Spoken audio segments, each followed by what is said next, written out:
What's up guys, my name is Ace, and welcome back to another gun guide. This is the series where I go into great detail with all of the stats as well as some excellent attachment combos for every weapon in Modern Warfare 2. And in today's episode, we're going to be moving on to the Lockman 556, also known as the HK33.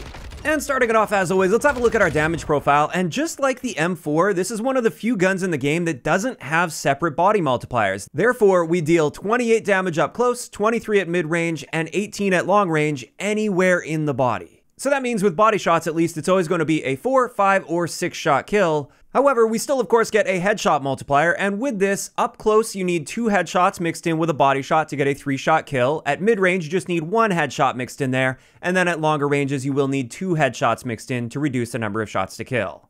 As for our rate of fire, this is 723 rounds per minute, and what this means for our time to kill potential is in the 4-shot kill range, this is 249 milliseconds. And this is actually quite slow for an assault rifle in this game. It's not the slowest, that will go to the Kastov 545, but it definitely kills very noticeably slower than average for an assault rifle, and that's a big thing to be aware of with this gun. Now it is worth noting, if you manage to land those 2 headshots mixed in with a body shot up close, you can get a very fast time to kill at 166 milliseconds, so when possible, you may want to consider aiming for the head with this gun. But then taking a look at our bullet velocity, this is standard for assault rifles at 590 meters per second, and then let's get into our ranges, which as you can see here, we've actually got a pretty solid range profile by default with this gun. Our 4-shot kill range will extend out to 32 meters. That's actually tied for being the best for a maximum damage range in the assault rifle category. And then our 5-shot kill range will extend out to about 56 meters, which is also really nice. So while it may not kill the fastest up close, if we're looking at a lot of mid-range situations, since the range value is better, we will actually get a better time to kill than a lot of the other assault rifles within certain windows of ranges. But after that, I did want to take a look at Tier 1 or hardcore game modes, and with this gun, it's always going to be a 2-shot kill to the body, and we only get a 1-shot headshot out to 56 meters. Beyond that, it'll be a 2-shot kill even if you shoot him in the head. Next, let's have a look at our hipfire, which is just standard for the assault rifles in this game. There's nothing interesting to note there.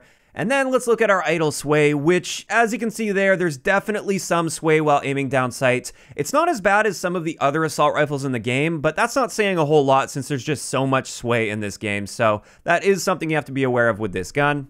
And now let's move on to recoil, which is where this gun really starts to excel. As you can see there, it kicks basically straight upwards, at least for the initial bit of recoil. And the maximum magnitude of recoil is hard capped pretty well here, so it's never going to kick way up to the sky or anything. Although it is worth noting with that initial recoil, even though it kicks straight upwards, there is a little bit of a gap between those shots. And as a result, if you want to make the recoil even better with this gun, you typically want to focus on vertical recoil control.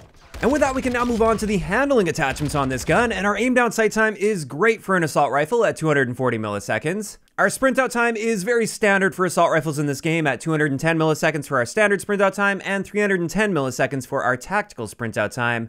And now let's get into our reload add time, which unfortunately, this actually has the slowest reload add time in the entire assault rifle category at 2 seconds flat. And that's something you definitely want to be aware of while playing around with this gun. It's really easy to get caught reloading with this.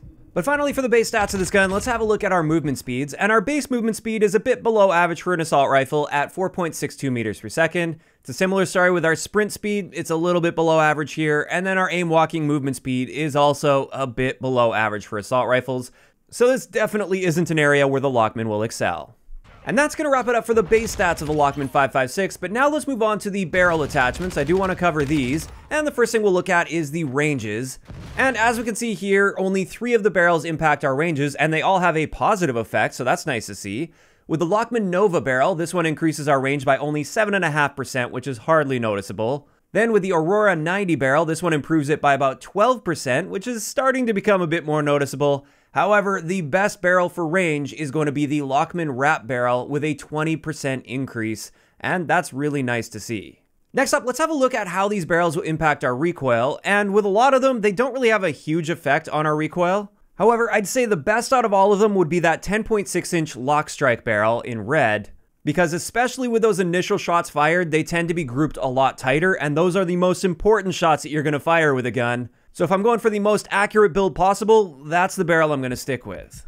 But finally for barrels, I did want to have a look at how they impact our aim down sight speed, keeping in mind that these are hand tested values and therefore maybe not 100% flawlessly aligned with the coded stats, but they should at least give you a good indication of what these barrels are doing. And only one of them will improve our aim down sight speed, and only by a very small amount. That's the Lock 12 barrel, whereas all the other ones will hurt our aim down sight speed.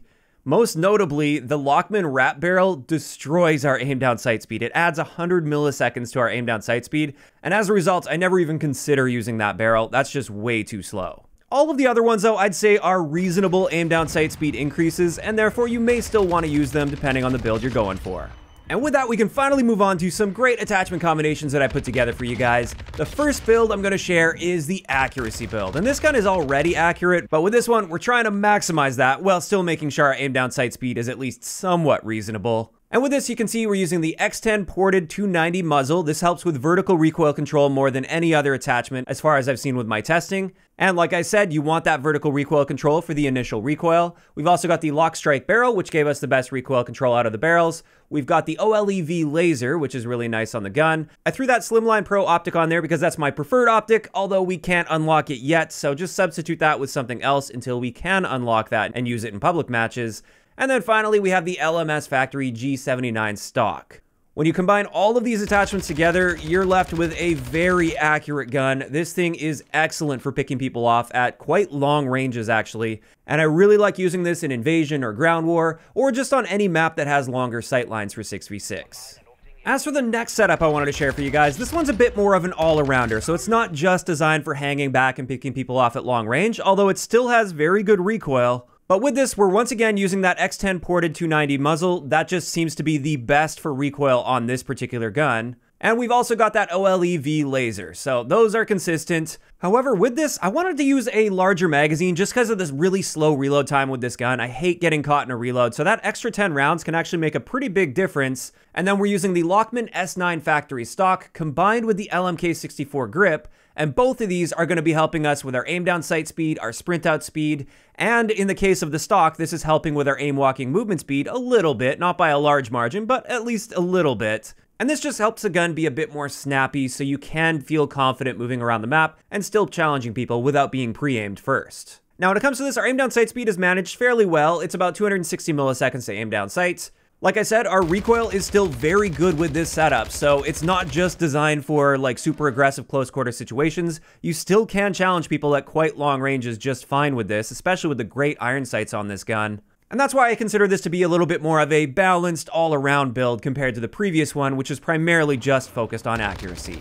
And with that, that's finally going to wrap it up for today's gun guide on the Lockman 5.56. As for my thoughts on this gun, it's not an upper tier assault rifle in my opinion. But having said that, I do think it's a little underrated. I see a lot of people calling this like complete unusable trash. I don't necessarily agree with that. I think you have to treat it right and try to keep yourself at a bit of a distance. And if you do that, you're actually going to be outshining a lot of the other assault rifles in the game just due to the fact that you're actually going to be hitting most of your shots because it is such an accurate gun. So it's not great when it comes to raw killing power, but it is pretty darn good at stretching out to longer ranges due to accuracy.